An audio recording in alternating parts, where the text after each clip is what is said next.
My name is John Kenyon. I'm the director of the Iowa City UNESCO City of Literature organization. Thank you very much for joining us this afternoon for this panel. Normally, Chris Merrill would be up here doing the introduction, but Chris always very graciously allows me to speak when this panel discussion falls during the Iowa City Book Festival, which we produce each fall. And the festival, when we have IWP events that overlap with it, we love to include them as part of our schedule, which we have done today. And then we also love to have IWP writers take part in some of our other events. So if you have one of these book festival programs in hand, you can consult that. There's some on the table by the door, and I even put some back by the pizza. So one way or another, you should be able to get some. But in here, you can see all of the events still to come. We've had some wonderful events so far. We have probably 25 more events to come over the next 3 days, including a panel discussion on Saturday afternoon at the Masonic Building, which is right down the street here, that will feature some IWP writers. And then the normal Sunday reading that takes place at Prairie Lights is also part of the schedule. And you can see more of those things in your program. You can also find that for those who may be watching online at iowicitybookfestival.org. And you can also see the many other events that are still to come on the festival. So welcome to all of you. Thank you for being here in Iowa City and taking part in this amazing event, for IWP for letting it be part of the book festival, and to Chris for always being such a wonderful partner of ours. So now I will turn it over to Chris Merrill, who will introduce the panelists. Thank you.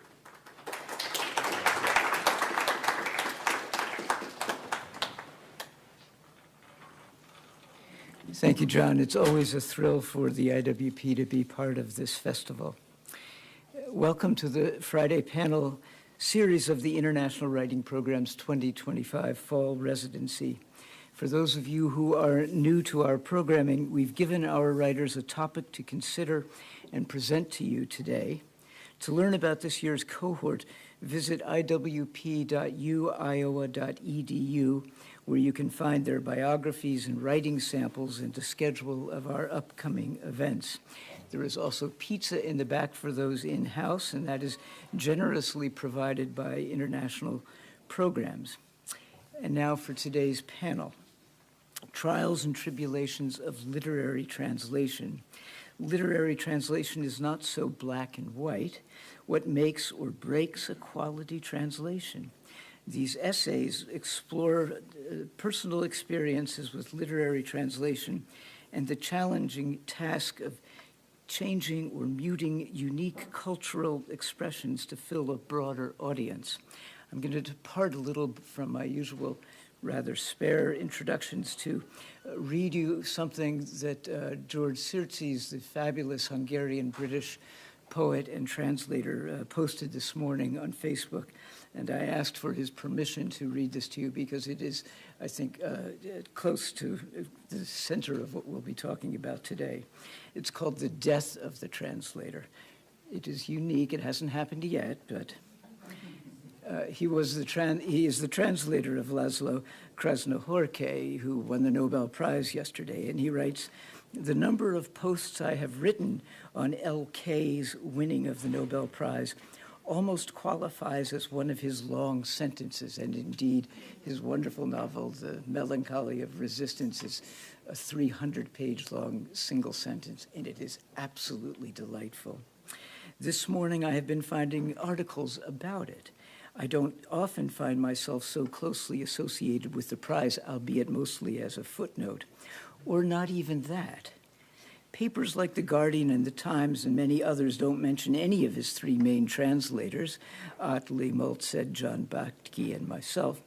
Though when a translator is mentioned, it tends to be me, probably because I translated the breakthrough books. And it may occasionally be mentioned that the text as you read it in English was actually written by the translators. The words you see are theirs, not the original authors, though. Of course, they couldn't have existed without the masterful original author. LK himself has said the same. I don't mind too much. It has been said that a good translation is one where you don't notice the translation at all. A translator should be self-effacing, which is true but unnecessary, since others are perfectly happy to do the effacing for you. So that's worked out well. In tribute to this, I will repost this piece published in the White Review some years ago, and it's called The Death of the Translator. It comes in 10 very short parts. 1, the translator meets himself emerging from his lover's bedroom. So much for fidelity, he thinks. 2, je et un autre, said the translator. Try next door. 3, the translator was looking down his own throat. Come out, wherever you are, he pleaded. The translator's wardrobe was full of other people's shirts. At least they fitted him. The translator stood in front of the window pretending to be transparent. But if everything is potentially everything else, complained the translator, what am I doing here? The translator was counting his chickens, none of them hatched, but all already squabbling. 4, the translator wanders into Babel and books himself into a cupboard. 2 languages on the same floor of Babel. I was here first. I'm not talking to you. Keep the music down. You call that music? But the gardens of Babel? Who talks about them? Who planted them? Who tended them? Cried the translator in his cups, slurring his words. 5, the blind translator had developed his sense of smell to an exquisite pitch. He could read books the way a dog reads lampposts. The blind translator felt his way through the book, knocking whole sentences over. He'd have to build it all again by touch. 6, a poet and a translator walk into a bar. Give me a beer, says the poet. I suppose you'd better give him a beer, says the translator. The translator was admiring his dead poets. Not that I am alive myself, he remarked, but at least I keep moving. Several lungs, several breaths, several sets of teeth, several lips. We are several, says the translator. We are several, echoes the poet. 7, the lamentations of the translator, pondered the translator. Dirge, plaint, interpreter, let's just call it the giraffe's birthday. The translator was tracking the bear, but kept wondering why the bear was wearing his shoes. Bears are thieves, he muttered. 8, 2 translators meet each other, examine their teeth. Whose teeth are those, they ask.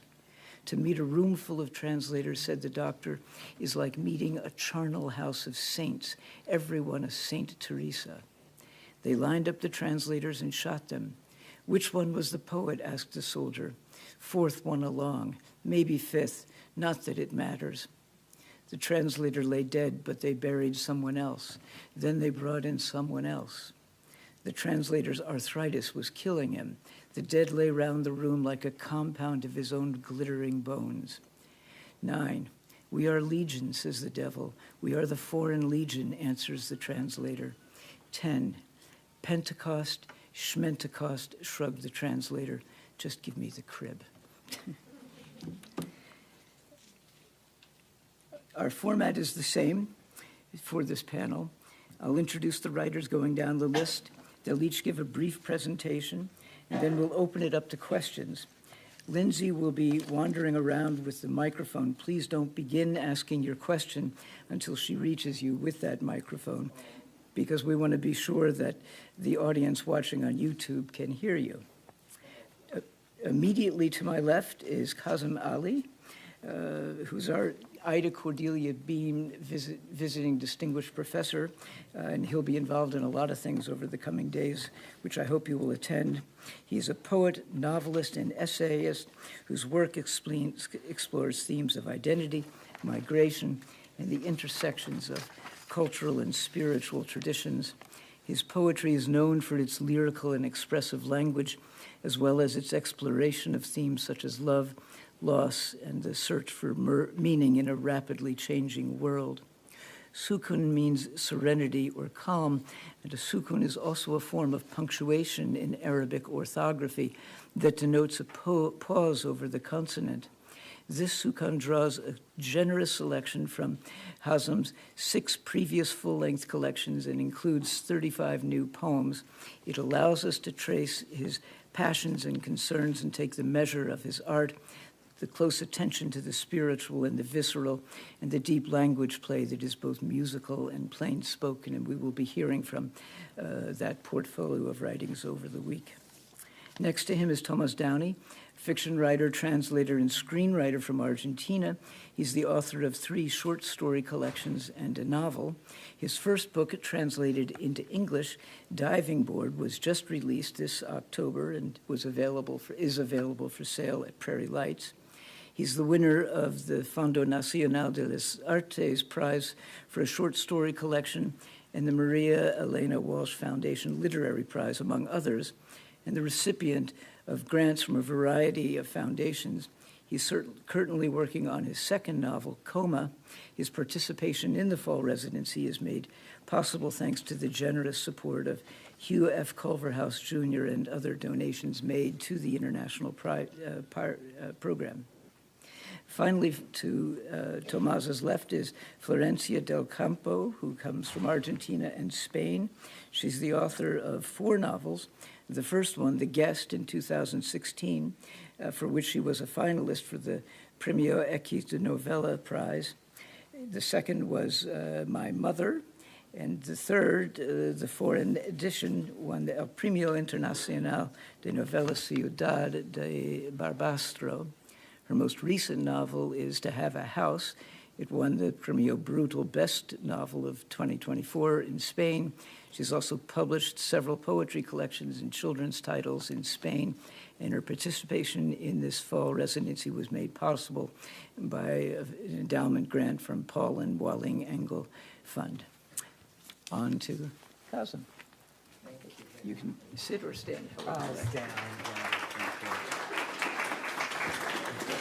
Hi, everyone. It's great to be here with you in Iowa City and as part of the International Writing Program offerings. I'm very grateful to Chris for including me in the programming over the years, and hopeful that we can all in this room and beyond do everything we can to preserve a strong, vibrant, robust future for the International Writing Program in light of the funding losses that many literary nonprofit programs are facing right now, including my own Nightboat Books. So thank you, Chris. I want to talk about 3. It's not a good thing that I'm going first because I want to talk about the Iranian poet Sohrab Sepehri that I worked on translating, and I want to talk about 3. My talk's going to be super practical. I'm not going to talk about ideas about translation very much. I think in the field of translation, there's some tension between folks who have ideas about translation and folks who actually translate. Oftentimes, we think that translation is impossible, and it is until it isn't, until you actually have to do it anyways. And I think anybody who's been lost in a foreign country where they don't speak the language well, when you're on the corner trying to get directions or food, whatever theories you have about the possibilities or impossibilities of translation don't really matter very much. You just have to make yourself understood. And so that's at least part of what we do as translators is we try to make ourselves understood as translators in the language that we're translating from, and to bring that work into English. In other words, I do think that translation is a two-way street, and I don't think a translator comes out of the act of translation unscathed. So I want to talk to you about 3 instances of translation in the poems of Sohrab Sepehri where I actually didn't translate the words or the phrases. Each of these lines contains a very culturally specific Arabic word or phrase, mostly to do with religious texts, so those Arabic words are going to be used in the Farsi. It's hard to find an English equivalent. It may be in the Jewish community where people use Hebrew words there and they don't translate into English, or, for example, in an older time in a Catholic Mass where you would use Latin words and you would know what those words were. So these are Arabic words used in Farsi that any Iranian person would have known what those Arabic words mean. So if they're foreign words or words from another language in the original that you're translating from, how precisely do you translate them? Of course, English is a forgiving language when it comes to the multilingual. We already use many words from other languages, most frequently in the arenas of food and clothes. For example, we don't translate the word for sorry, we just call asari asari. If we're eating paella, we don't translate into, or risotto, we don't translate it into something else, we just use that word. So in those two arenas, it's quite common to just incorporate words from other languages. And occasionally, those types of concepts that are not easily translated will become words in English, like chic, the word chic, or the word macho. It means its own thing and becomes a word in English. There are other words that are like a little less common, like schadenfreude, for example, or saudade from Portuguese, where they're less commonly used. Those other words are completely, commonly known. Any person who speaks English probably knows what they mean. The other words, they're still making their way into the language. Food and clothing. So I wanted to talk about these three instances in Sohrab Sapari's poem, Water's Footfall. So he is a 20th century Iranian poet born in 1928. He passed away in 1980.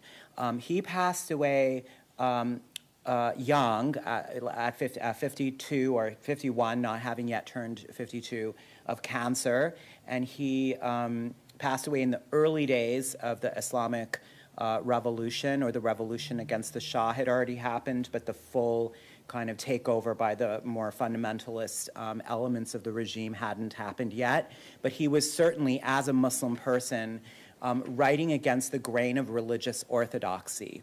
And he was very influenced, for example, by the American beats. In particular, he was influenced by Allen Ginsberg.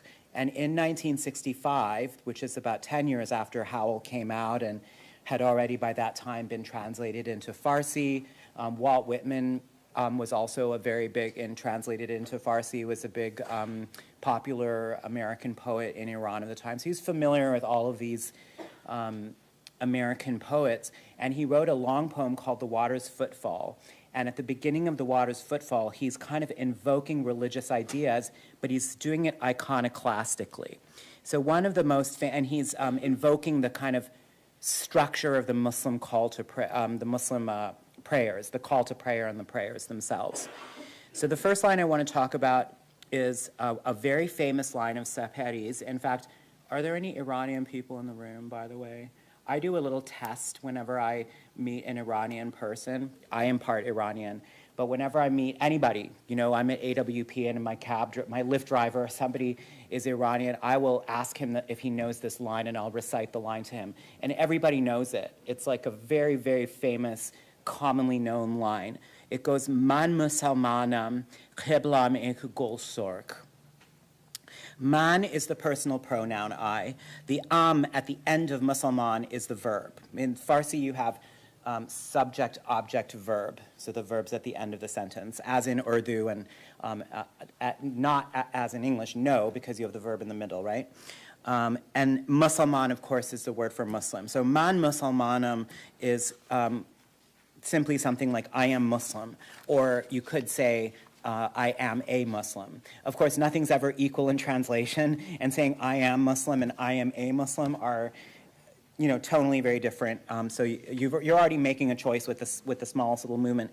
And one of the translators that I looked at, Pune Shabani Jadidi and Prashant Keshavmurthy, who did a team translation, actually said, I'm a Muslim, with a contraction. And that too is different. It feels different. Qibla, Gulsarg, the second line, is a lot harder to render. Qibla is one of those culturally specific words that I was talking about. It means the direction to Mecca, the direction in which you would pray.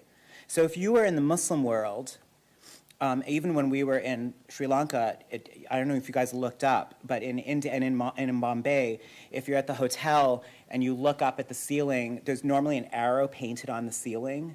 In any country where there's a lot of Muslims, there's a lot of Muslims in America too, we don't do it here, but in India and Pakistan and in any countries in the Muslim world, you're going to see this. Sometimes even in Israel, depending on what part of the country you're in, you're going to see this.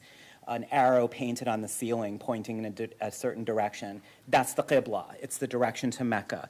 It's the word for that. It doesn't mean anything else. It doesn't have another second meaning, and there's nothing else that means that. It's just a very, really specific word. The closest analogous directional word in English might be the word orient, which at some point meant to find east, but no longer really means that. Even if you're lost in the woods and you say, I have to orient myself, it doesn't always mean I have to find east. It just means I have to find myself. It's lost that meaning, right?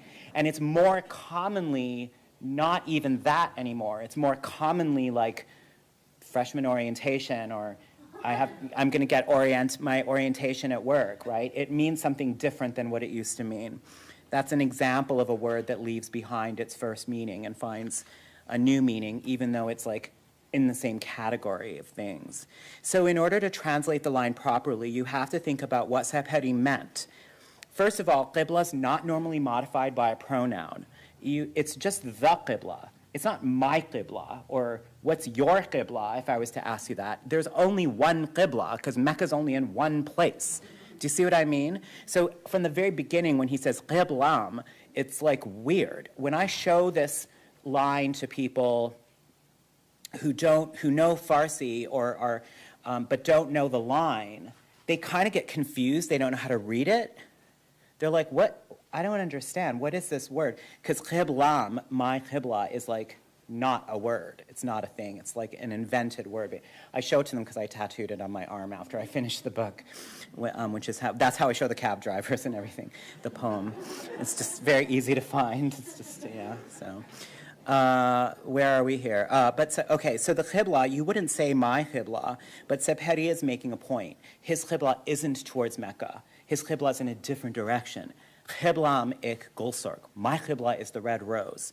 So you could do it exactly like that. My qibla, with like an italicized on the my perhaps, is a red rose. There's no verb in the sentence though, so maybe the closest or tightest, we shouldn't say closest because nothing's close in translation. Maybe we should say narrowest. The narrowest translation would be my qibla, a red rose. No verb, right?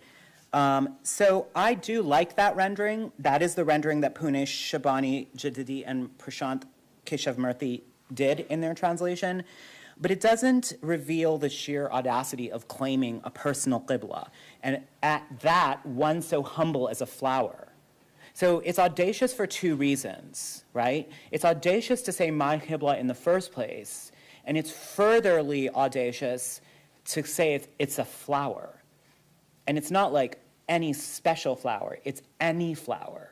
My qibla is a red rose. There's no direct object in a definite, getting my terms confused. There's no definite article in Farsi, the, this, the, that. It's implied if there's not an indefinite article. So if you don't have a, then it's automatically definite. It's left out. But in this case, there is the indefinite, ek, which means a, but it also means one. It means both. My qibla is one red rose. My qibla is a single red rose. My qibla is a rose. Like, do you see what I mean? Like, you start to, like, there's a little bit of quiver. These differences are microscopic, but the understanding of the line, and it's such a powerful line. I did something awful with it. You're gonna, I think it's like the one single line that I think might be a mistake in my whole translation, or it's the best thing that I did. But I went wide with my interpretation. I wanted to get at that declarative iconoclasm of the line. So I decided to invert the grammar, first of all, and then I used a definite article, which is not in there. There is no the in that sentence, but there's no the in Farsi. So I thought, I think I can do this because I'm trying to get the sense of the line. What I did instead was, I am a Muslim, the rose is my qibla. And that was him sort of like making this statement of a ballsy, bold, declarative statement. So my choice was to translate the implications of the original line, not the direct word order, which, as I said, is not important at all because in the first place, Farsi is a language that doesn't follow the word order of English, so I don't get really caught up in that word order. I feel the same way about translating punctuation. Punctuation is used differently in all different types of language. So I don't have a problem if there's a sentence in, French that has like 1 comma in it, and I've translated into an English sentence with 6. It's probably the other example would be better. If it has 6 commas in French and I've translated to only have 1, it doesn't really, I don't lose sleep over that, For that matter, there are signs in punctuation in Spanish, like the inverted question mark at the beginning, that you don't even have in English in the first place. The last one I want to I'll look very briefly at, the second and third lines of a longer passage later down in the same page. Well, I want to say one more thing about the "I'm a Muslim," the contraction that Pune Shabani Jadidi did, which is it is a much more conversational register, and throughout the poem A Water's Footfall, Sohrab Saperi switches between a very personal register and the very lofty register. So to say qiblam, for example, my qibla, is like a weird personalization. He also later on, a couple of lines after that, talks about God, but he talks about God like one of his buddies. He's like, God's hanging around here somewhere. Like, he uses human pronouns for God, so it's like a weird moment of like magisterial diction and register and super conversational casual. It's one of the things that's amazing about Ginsberg too, in those long, oratorial, declamatory type of poems. So in the second and third line of the longer passage that I want to talk about very briefly is Saperi talks of making his own prayers after the call to prayer is chanted, but not by the muezzin. He says the call to prayer is chanted by the wind. The word he uses for the call to prayer is the Farsi word azan, which is the Farsi pronunciation of the Arabic word adhan, which you might have heard. It's not commonly known in English. Shabani Jadidi translates this using the phrase call to prayer. And the other translation that I looked at calls it the call, after the wind chants the call.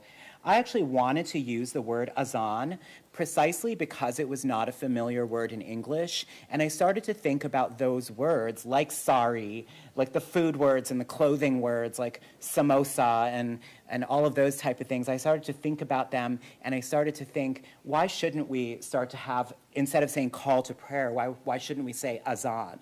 So I left it as azan in the translation itself. It was a small little moment of linguistic, just kind of, let me be one of the maybe 100 writers this year that just uses Farsi words in English. And then maybe next year there'll be 500. And then maybe there'll just be some Farsi words that we use in English anyways. That was the general idea.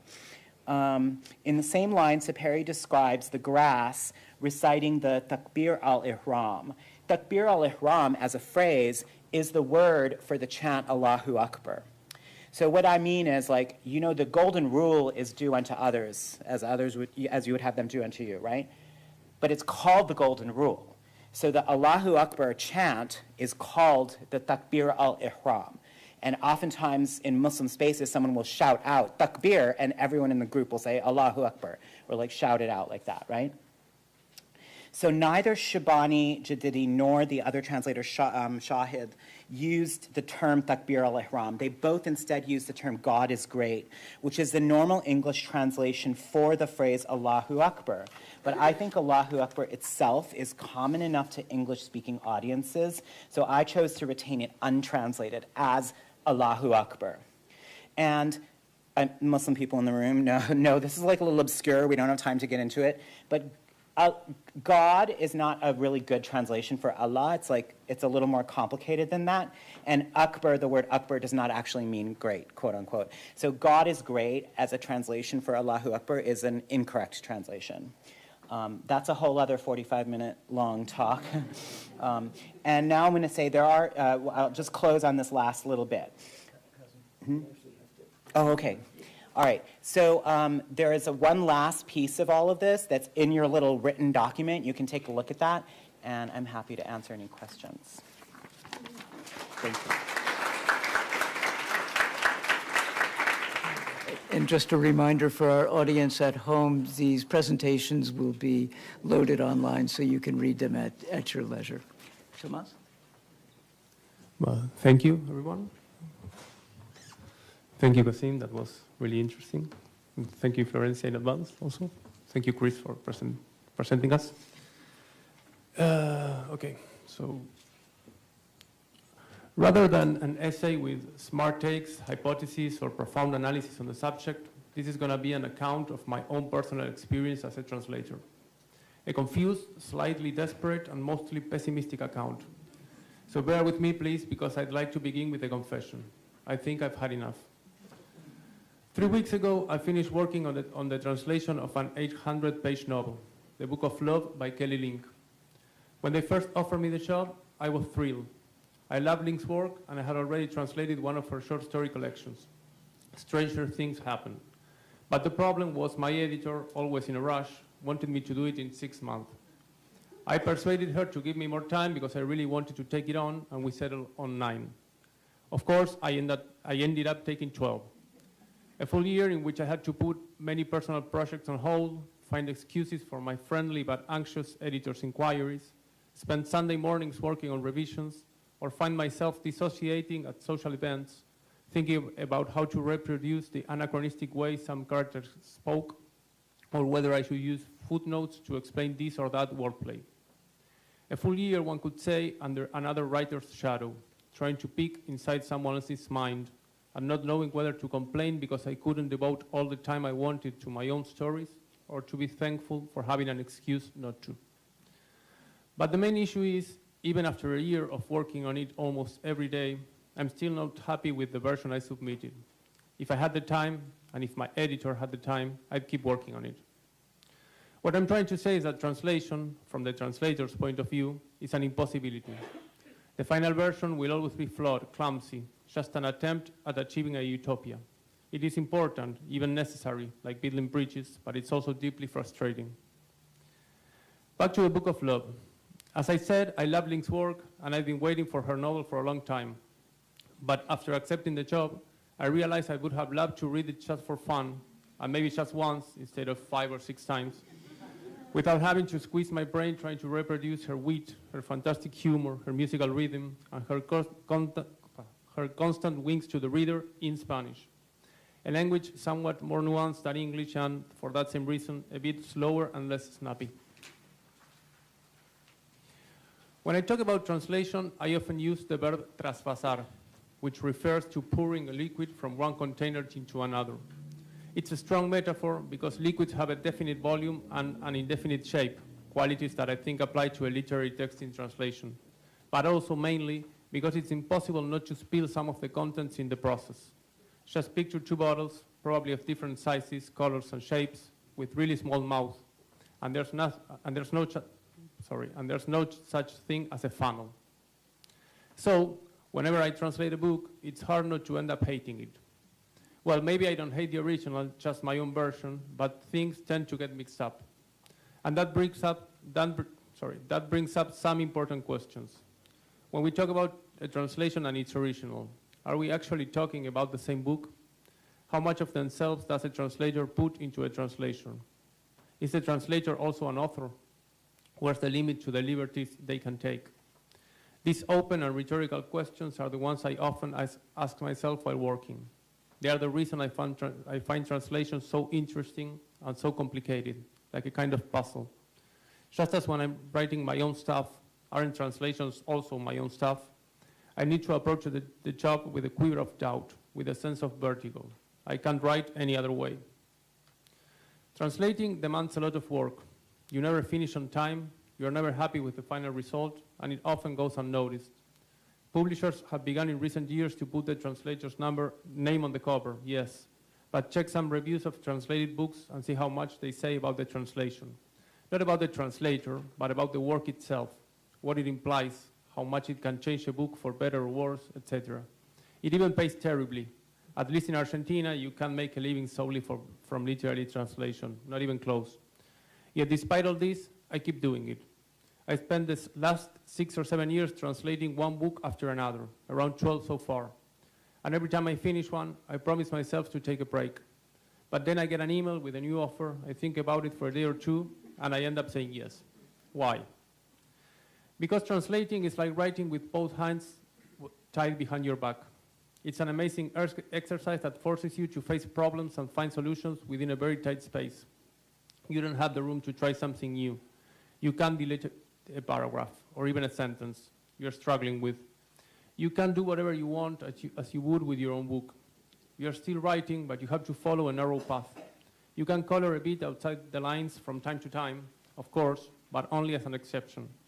It's also the best way to fully experience and understand the book, like dismantling a mechanism to see how it works and reassembling it again. It teaches you patience. It reminds you that language is slippery, imperfect. I think of it as a workout. Just as marathon runners train before a race, translation keeps me in shape. There's also something fascinating about it. As fascinating maybe as watching a train speed directly toward you while you're standing in the middle of the tracks. And that's why there are so many essays reflecting on the task. People have been writing about it for hundreds of years, but I'm thinking of some recent examples. Kate Briggs' This Little Art, Shen Calleja's The Life Art of Translation, and two excellent Argentine books, La Madre de Beckett tenía un burro, Beckett's Mother Had a Donkey, by Matías Batistón, and Se Vive y Se Traduce, One Lives and One Translates, by Laura Whitner. All of them are in some way diaries. Why diaries? Because translating is an experience. It's not so much something you do, but something you go through. Just like writing, it seeps into your everyday life. It's not a 9-to-5 job. You are working on it all the time, even when you're not. Another characteristic shared by these books is that their tone is often tragicomic, and that they can also be read as self-help books for translators. We are all insecure about it. Wait until they find out that all translations are absolutely full of bullshit, writes Calleja. And we all face the same kind of problems, the ones that don't have satisfying solutions. You just have to take a bet, and you're never going to win. As for my own experience, I started by accident. My first translations were just experiments. I've always read a lot in English, and I translated some short stories I loved that weren't available in Spanish and wanted to share with some friends. One of these friends, also a writer, ended up working for a publishing house that was starting a new collection of translated books. He was recruiting translators, so he called me and asked me if I wanted to give it a try. I happily said yes, not knowing he was putting a curse on me. After that first book, Jamel Brinkley's A Lucky Man, a huge challenge that taught me a lot, I got other offers and I just kept accepting them. Suddenly, it became one of my main occupations. In the past few years, I've learned a lot from my mistakes. Just to give an example, when I began, my tendency was to make the reading experience as smooth as possible, which usually meant simplifying some things to keep readers from pausing or getting confused. I call it ironing. I didn't want any wrinkles whatsoever. Nowadays, although that remains a guiding principle, I realized that I was somewhat wrong, and I've stopped trying to pretend the text I'm working on isn't a translation, simply because it is, and the reader knows that. Reading a translation isn't the same as reading something in its original language and context. That makes everything even more complex because there are no preset answers. It varies in every case and depends on many factors, but it's also a more honest way to approach the task. I started this piece saying that translation takes time from my writing, but I have to admit I was being a bit dramatic. That's not entirely true. While working on my third or fourth translation, a short story collection by M. Sean Harrison, an elusive and mysterious writer, another big challenge, one morning I began, without having planned for it, to take some notes for a novel I've been thinking about for quite some time. These notes became the beginning of a draft, and for a couple of months, I took a few hours away from translation and devoted them to this new book. I finished it last year, and it was published a few months ago. It's called Lopez Lopez, and it's my first novel after 3 short story collections. Then, the same thing happened while working on Link's translation. A new story for a novel just came to me, and I began working on it a couple of hours a day. That became the draft of what I hope will turn out to be my second novel, Coma. I'm working on it right now. I'm working on it right now here in Iowa. So in the end, has translation really kept me from writing my own stuff, or has it actually pushed me to do so? Next time I get an email from an editor with a translation proposal, if I do, I'll probably tell myself, don't do this to yourself, come on. But I'll sigh, and I won't reply right away. I'll think about it for a day or two, do a little research on the book, make some optimistic time and financial calculations, and who knows, I might say yes. Thank you.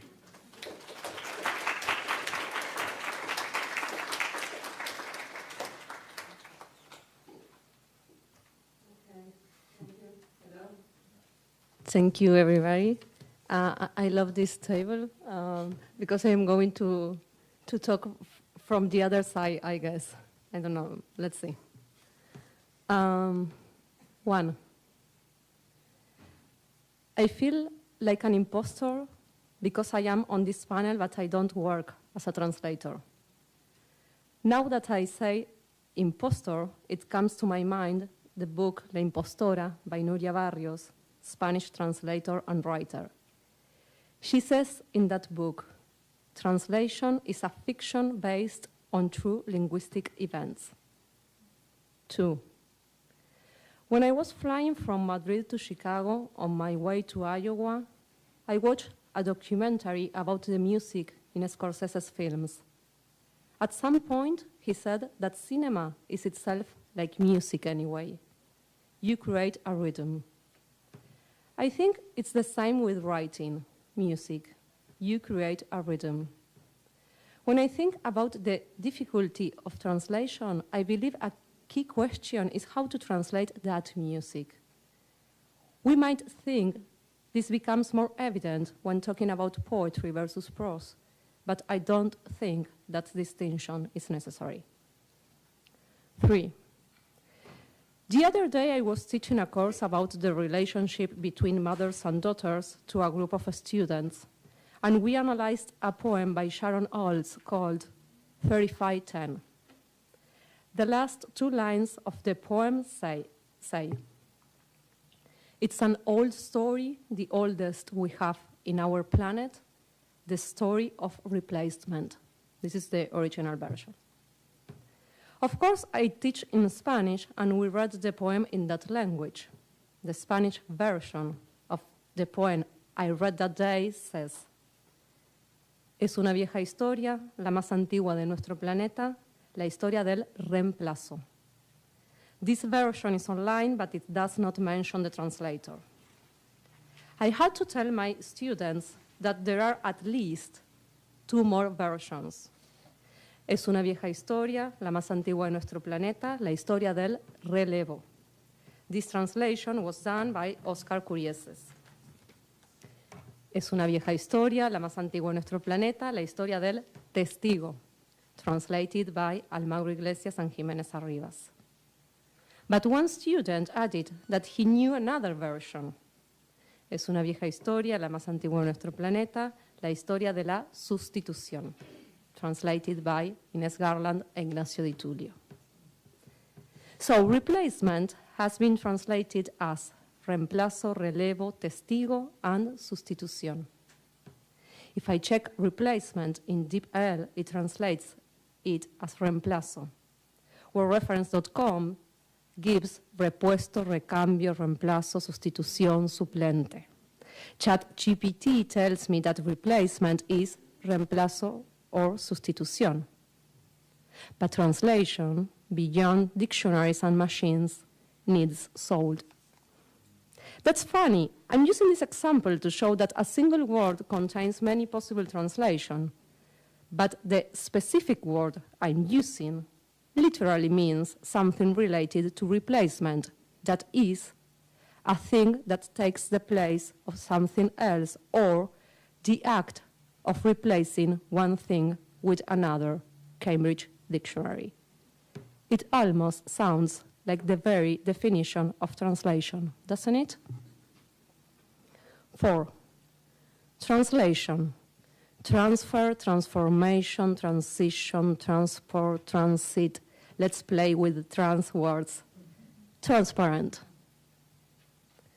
What could a translation make transparent? Is it possible for a translation to reveal something about the original in a transparent way? Isn't a translation necessarily somewhat opaque, shrouded in darkness? And Carson said that a translator is someone who gropes for the light switch in a dark room. 5. My writing is full of puns. My latest collection of poems, for instance, is called El Hombre del Padre, literally the man of the father. I'm playing on Jacques Lacan's El Nombre del Padre, literally the name of the Father, which also takes us to the Christian rite in the name of the Father. In Spanish, the difference is a single letter, a single sound. Hombre, man, nombre, name. In English, the man of the Father does not give us any hint. We may console ourselves thinking that music is secondary. There is the meaning what matters, but is it? Something is inevitably lost in that transit, something is gained too. 6. In the book Desertar, a dialogue between the Argentine-French translator Michael Gomez-Woodhart and the Argentine writer Ariana Harwicks, living in France for many years, he says, "It seems naive to think that a text rendered in another language could remain the same. I'm convinced that you aren't the same person when you speak or write in another language, right? I believe the same thing happens with any text in any language. I've noticed more than once that I don't have the same personality depending on the language I am speaking or writing." She replies at some point, "I wouldn't want my translated novels to be my illegitimate children.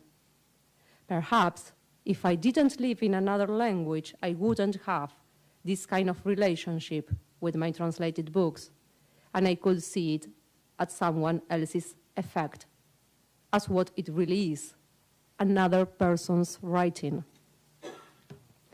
7. Perhaps if I didn't live in another country, I've been living in Spain for many years, though I was born in Argentina, I would not have this kind of relationship with my writing. But the truth is I do. In the foreignness of language, I find the literary, or the other way around. When I speak of the literary function of language, I am necessarily speaking of its foreignness. It is never what one wants to say, the mother tongue castrates, said the Argentine poet Alejandra Pizarnik. Is writing itself then a form of translation?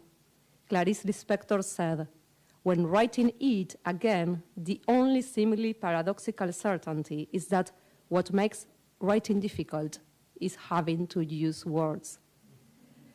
Clarice Lispector wrote that idea in Portuguese. So I ask, is writing itself a kind of translation, one that can in turn be translated? The less sums it up. The writer invents a new language, a foreign language in language. If translation is another person's writing and a translator is a writer, I agree. Let me say that a writer is a translator. 8. Once I worked as a babysitter. One day, the little girl I was looking after and I were playing shopping for groceries. I was the shop assistant, and she came to the butcher's to buy sausages. "How many do you want?" 4. Then to the greengrocer's to buy carrots. "How many do you want?" 3. Suddenly, the girl said, "But the game was the mom does the shopping, and I forgot the kids." I told her not to worry, to go to her room to get some dolls and come back. She answered, "No, better let's start the game over, and the mom goes first to the kid store." The kid store, that's lovely, isn't it? The girl and I were speaking Spanish. The shop's name were Carnicería, carne means meat, verdulería, verdura is vegetables, so that's the greengrocer, and hijería, hijo means children. So hijería, of course, the store where mothers can get their children. Why not?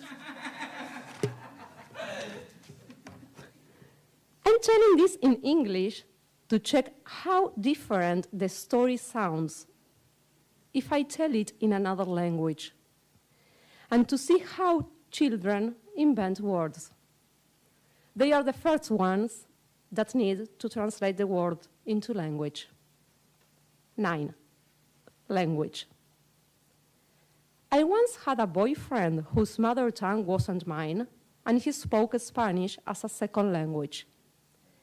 I didn't speak his mother tongue, so our relationship was based on me speaking my language and him speaking my language. Many times he didn't know how to say things. He struggled to find the words. One day he said something at random, something that made no sense, something I didn't understand. I asked him what he meant, and he replied, I don't know. I'm just inventioning words. Invencionando, he said in Spanish. So invencionando or inventioning does not exist. That was precisely the word he invented in his answer. His response was a tautology. At that moment, I thought that a boyfriend is like a child. No, sorry, that a foreigner is like a child. At this moment, I think translation or writing is like invencionando or inventioning. No, sorry, I think translation as well as writing is lovely. 10. In this residence, one of the participants in the translation workshop is translating a chapter of my second novel about my mother. She speaks Hindi and English. My novel is in Spanish. The first draft of the translation was done by Google Translate. I asked her then why she chose my writing. She told me that the criterion they use in the workshop is to choose text based on thematic interest, personal closeness, emotion, out of love. Based on the Google Translate version, she's creating a wonderful translation, a version with soul and music. To do so, she interviews me, she needs me, she asks about my mother, about my life. We debate semantic fields, and we have tea together.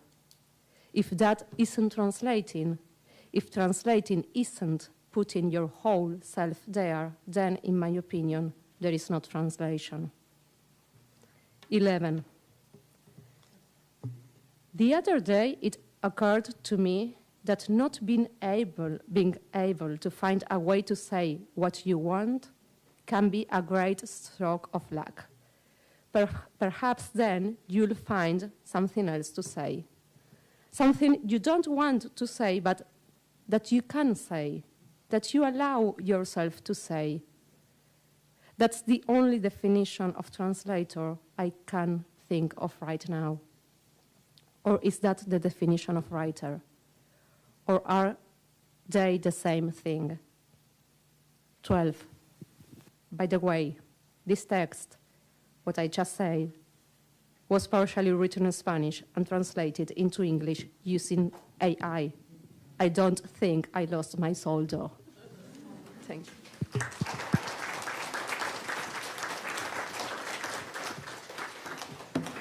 Thank you for these truly dazzling presentations, which went on a bit longer, and so I have secured permission from the library staff for our question and answer session to go a bit over what we usually do. And while Lindsay's getting ready to come to you with the questions, I want to quickly tell you about some upcoming events.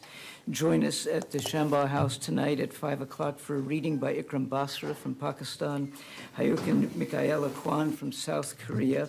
This is Shambha House is located at 430 North Clinton Street. Tomorrow at 2:30, as John mentioned, we have the panel series, Sense of Place, with several IWP writers.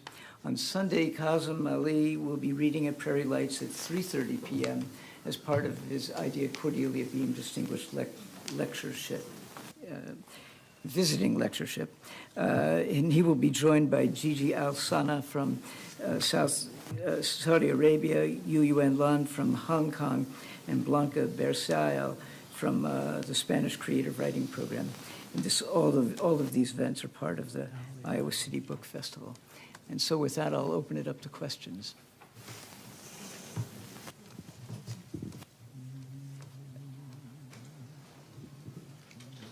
Good afternoon. My name is Nuan Abu Isa. You talked about the word and how it's hard to write the word. In Christianity, they called Jesus the Word, and that is, I guess, he spoke in Aramaic first, and then there was many translations to his ideas.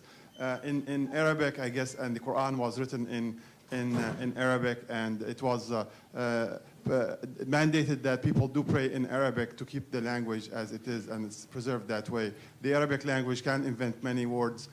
Each verb has 10 forms, for example, and the invention of the Arabic is very...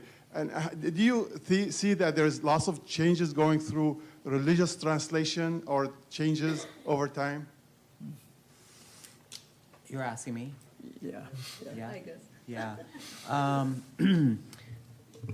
Well, I mean, yeah, because at least in biblical tradition, you have updated translations that seek to use the contemporary language, whether that was, the 3rd century kind of canonical assembly of the books of the Bible, or the translation of the Bible from the original text, the original languages, into Greek, into all the other languages, versus the Quran, where there is a myth of canonicity, which is not true, because in the early days, it was an oral document, it was recited, and there was a moment at which a decision was made. It was during the 3rd caliphate of the Rashidun, like the Sunni caliphs, where the caliph at the time, whose name was Usman, or Uthman in Arabic, decided that there should only be one version. And so he collected all of the variants and burned them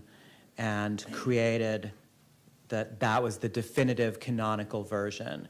But just like the assembly of the Bible in 300 years after the events that it actually depicted, there's like all the provenance issues around the gospel. And there's a robust scholarship around it, that same kind of exegesis doesn't exist on the Muslim side. It's sort of like, you just agree this is the definitive book, as if this is the word of God, like as it was spoken in the cave, when we don't know any of that, because this too was many years after, and the people who had memorized it and recited it in different ways, and also the order. It's not the order of revelation. It's not the historical order. It's a canonical assembled order. So then this notion of we think these sacred texts are sacred cows, that we can't interrogate how they actually assembled and how they came to be written down in the first place. And all of them have histories, in non-Abrahamic traditions, you're allowed to ask these questions. In the not Judeo, we're going to leave them out because they act in the Jewish intellectual tradition. There's a lot of argument about stuff like this, and they talk about everything. But in the Christian and Muslim tradition, somehow you're supposed to say this is the word of God. In the Christian tradition, it's patently untrue because everybody knows that there's a million different versions of the Bible and translated from all these different languages and all these different times and come through Greek and come through this side and that side. And in the Muslim version, we kind of pretend it's not true. It's true, but like the dirty secret is that it isn't. So it's a hard question to answer. Yeah. What a brilliant answer. Thank you. I like to think so. I think Usha was here next. As always, your comments really make us get inspired every Friday, so thank you for that. I have a two-part question. So as a translator, who do you think you're responsible for? Is it to the original author? And would it be easier if the original author was dead? Yeah, sure. Who wants to take that on? I don't one of you. I have something to say, but I'll wait. Okay. I always have something to say. Yeah. I can tell. We're happy to hear from all You're getting three that on this idea. one. I think you have to respect the original, but you also have to deliver a version for the public that's going to read it. So you're playing with both hands, I think. And if I had to choose one side, I kind of choose the reader, just a little bit. If I have to tweak some things, just to make a more understandable and closer version.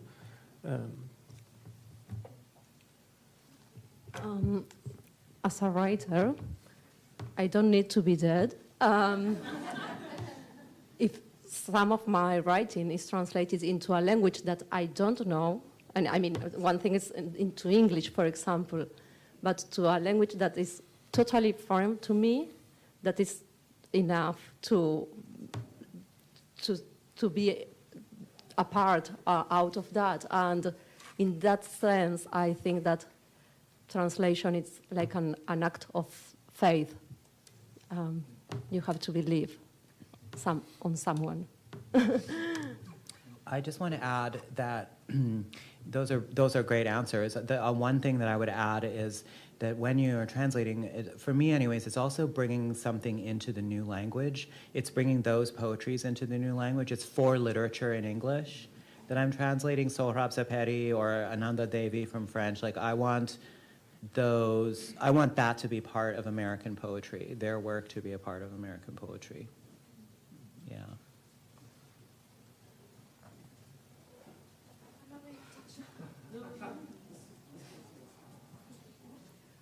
This question is for Kazim and Tomas.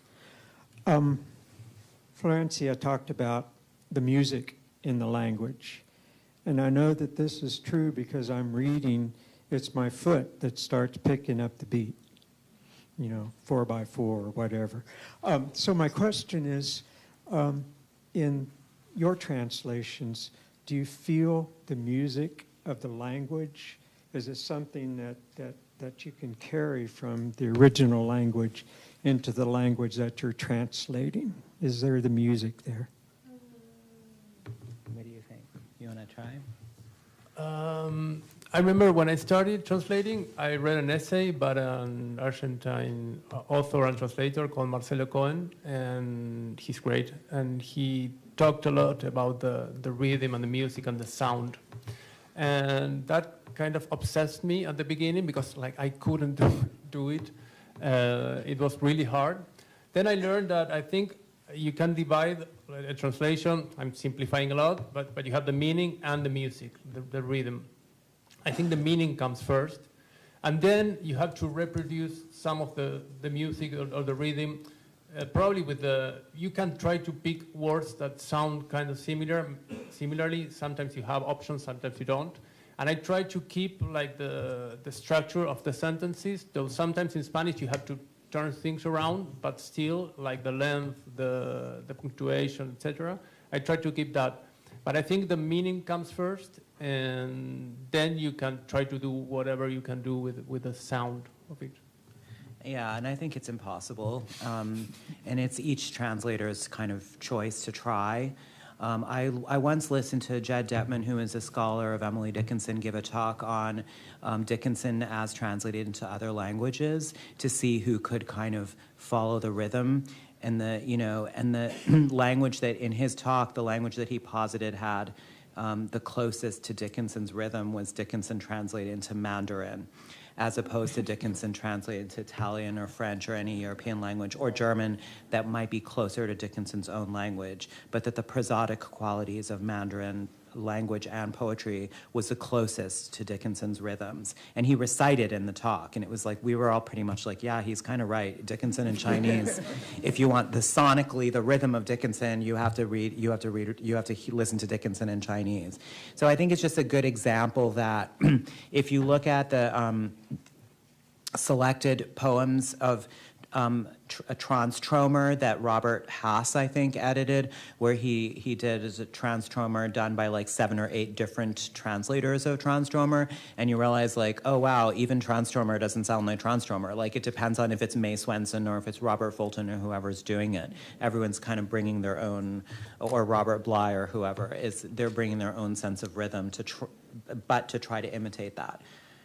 In some way, that quality, the original, what you're talking about, which is like when Emily Wilson did the Iliad and the Odyssey, she said, okay, in the original it's dactylic hexameters, that's not going to sound so melodious in English, but hey, iambic pentameter is going to sound great in English, so I'm going to do the Iliad and the Odyssey in iambic pentameter, and then it's going to sound to an audience that understands English, it will sound akin to, not like, but akin to what it might have sounded like to a Greek audience hearing the rhythm of the predominant rhythm of that language. I love that. I love that answer, and it brings to mind in John Felstener's brilliant biography of Paul Celan.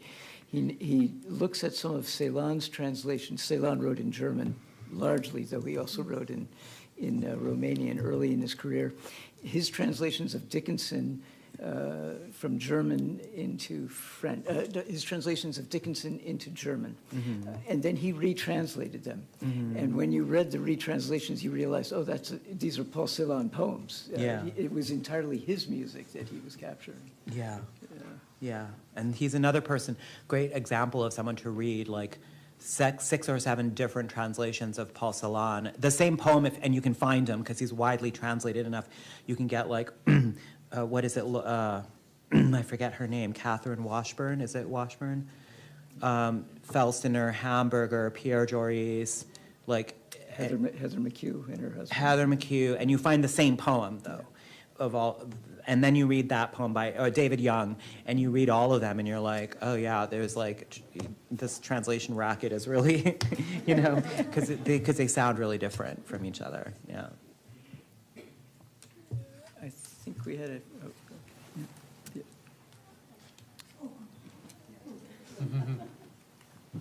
So this question is for Tomas and for Florencia. It is? Yeah, we can. Kazim Ali gave this very elegant account of trying to enrich English with words like chic and azam. Chic is a great example. Food and clothing. I'm thinking about the reverse direction.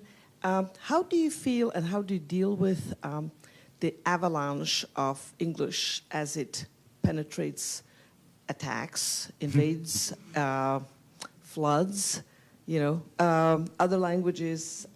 Spanish may have a better defense mechanism, possibly because of Latin or something, but I am thinking about many other languages where the speed of change requires or seems to be pressuring the wholesale absorption of English. And whether there we go. That's the question.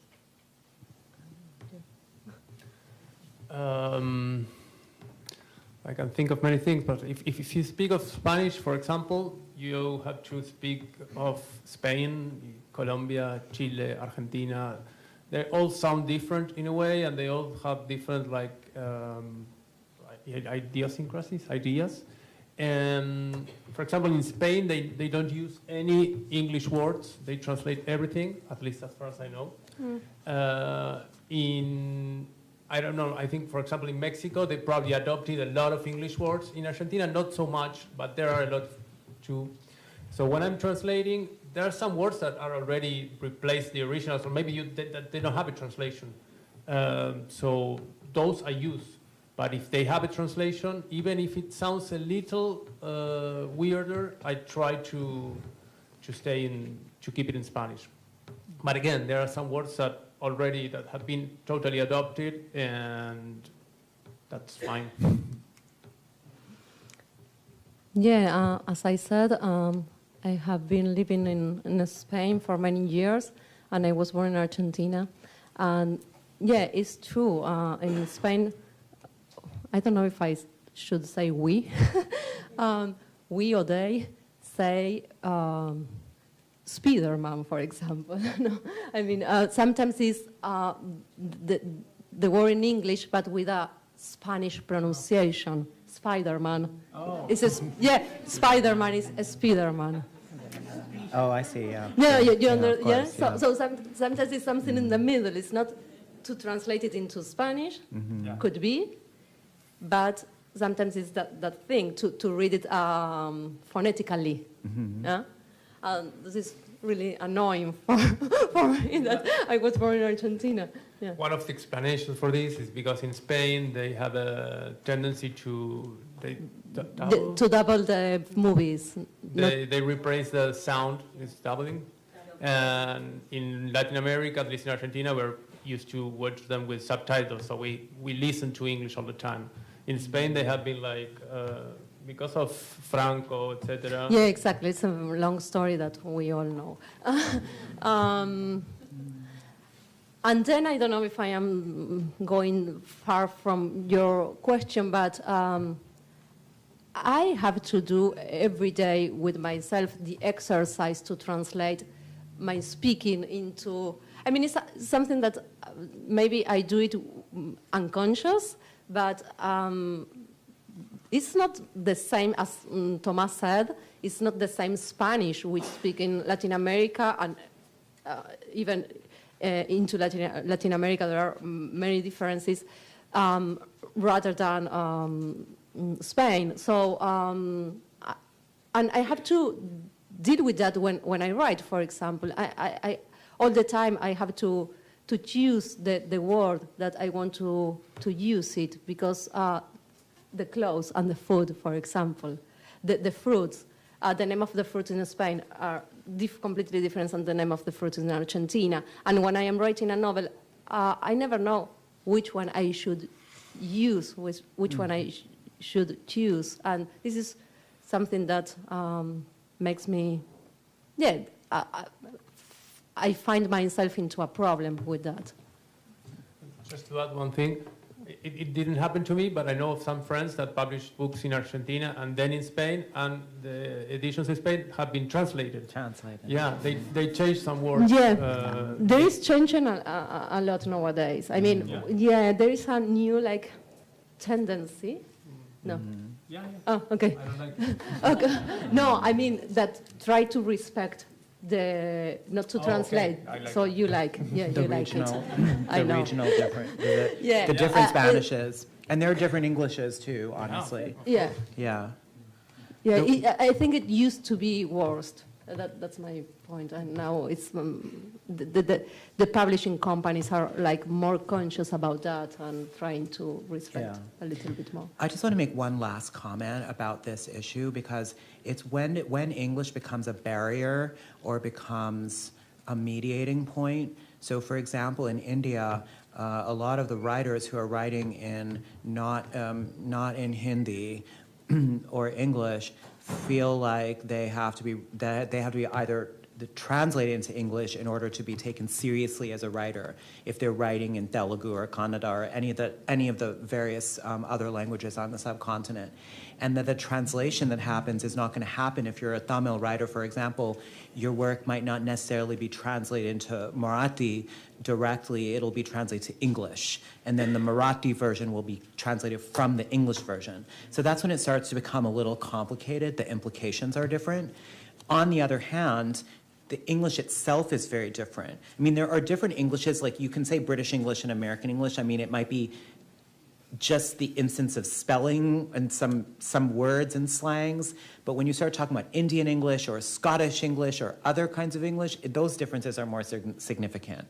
And you can hold a conversation with someone who's really speaking like, I mean, most Indian people know how to code switch and speak standard English, but if you're speaking to some Indian person who's really talking Indian English, you as a US American person might not be able to follow the conversation, even though it's the same language, you know? Yeah. That's brilliant. I think we had time for one last question. There was a question up here, Julieta.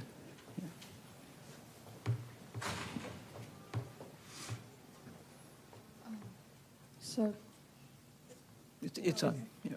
so this is just like a translation question.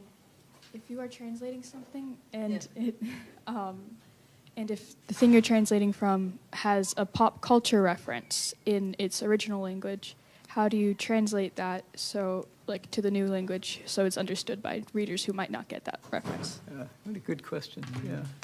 That's a good question. Who wants to take this on first? I'd love to hear from all of you. I kind of talk about it on my text.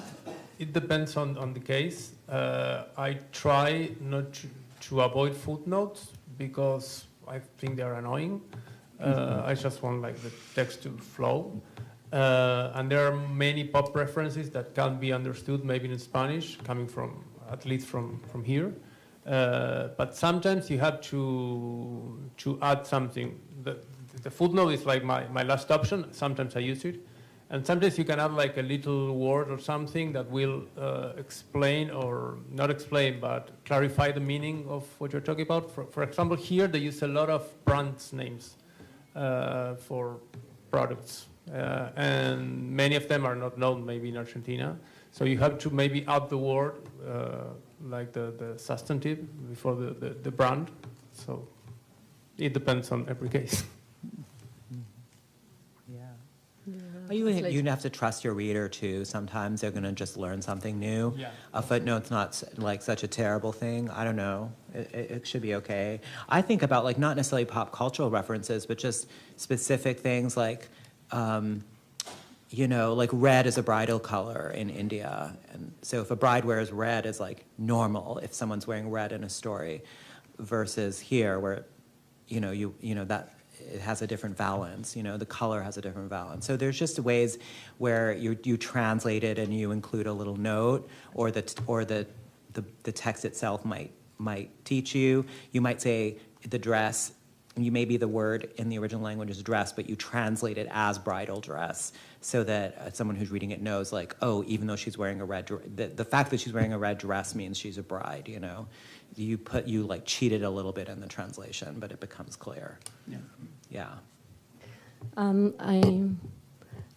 As a reader, in Argentina, we